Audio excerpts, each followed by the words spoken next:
చెవిరెడ్డి మరొకసారి ఒక బహిరంగ లేఖ రాసుకొచ్చారు. ఇంతకుముందు న్యాయమూర్తి దగ్గర చెప్పుకొచ్చారు. ఇప్పుడు బహిరంగ లేఖ రాసుకొచ్చారు. ఏమనయ్యా అంటే ఇప్పుడు ఆయన ఆస్తుల అటాచ్‌మెంట్ దగ్గరికెళ్లారు కదా!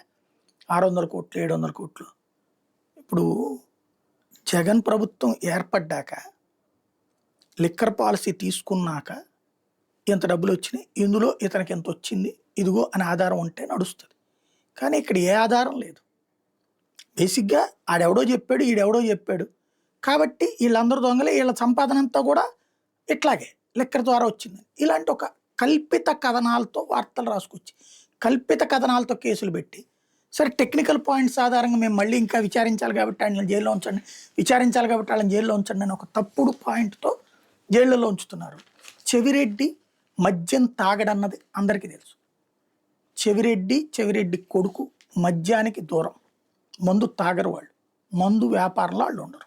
అక్కడ వాళ్ళకి ఓపెన్ సీక్రెట్. కాకపోతే అతనే మద్యం వ్యాపారం చేశాడు. అదే అతను ఏడ్చింది గానీ, అతను ఫీల్ అయింది గానీ. ఇప్పుడు మళ్ళీ మా రియల్ ఎస్టేట్ వ్యాపారం మాకు సిస్టమేటిక్‌గా వెంచర్‌లేసి చేసుకుంటాం. దాన్ని కాస్త ఇట్లా ప్రచారం చేస్తున్నారు అంటూ లేఖ రాసుకొచ్చాడు. వైసీపీ వాళ్ళేమో చెవిరెడ్డిని నమ్ముతారు. తెలుగుదేశం వాళ్ళు నమ్మరు. కాబట్టి ఈ కేవలం డిఫెన్సివ్ గేమ్.